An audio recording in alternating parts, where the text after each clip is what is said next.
Buonasera e ben ritrovati con l'informazione flash di New Sicilia, i principali titoli del pomeriggio. Giorgio Mulè torna sulla possibile candidatura alla presidenza della regione siciliana.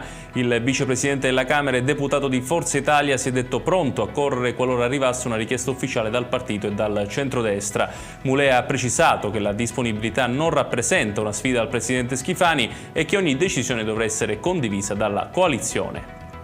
Il PIL siciliano potrebbe crescere fino all'1,8% annuo tra il 2026 e il 2029, ma il risultato dipenderà dall'effettivo utilizzo di circa 13 miliardi e 750 milioni di euro di risorse pubbliche. Senza la piena attuazione degli investimenti, infatti, la crescita potrebbe fermarsi tra lo 0,5 e lo 0,8%, e quanto emerge dalla nota del servizio bilancio dell'ARS sul DEF regionale.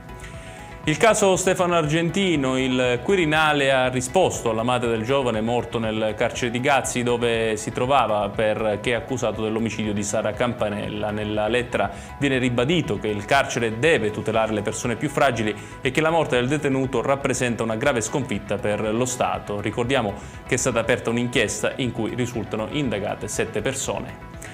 Al Policlinico di Palermo parte la sperimentazione dell'intelligenza artificiale per preparare le lettere di dimissioni. Il progetto pilota coinvolge attualmente il reparto di gastroenterologia. Il software elaborerà una prima bozza in circa 3 minuti utilizzando i dati della cartella clinica. Il documento sarà comunque controllato e validato poi dal medico. E chiudiamo con il meteo. Nella giornata di domani ancora sole e caldo intenso in Sicilia, allerta rossa per il rischio incendi in tutte le province. A Palermo livello 3 per le ondate di calore con 39 gradi percepiti, livello 2 invece a Catania e Messina. Le massime raggiungeranno i 42 gradi a Caltanissetta e i 40 ad Agrigento e Ragusa. Ed è tutto per questa edizione. Tutti i dettagli su queste notizie li trovate come sempre sul nostro sito www.newsicilia.it. Grazie per averci seguito e buon proseguimento di serata.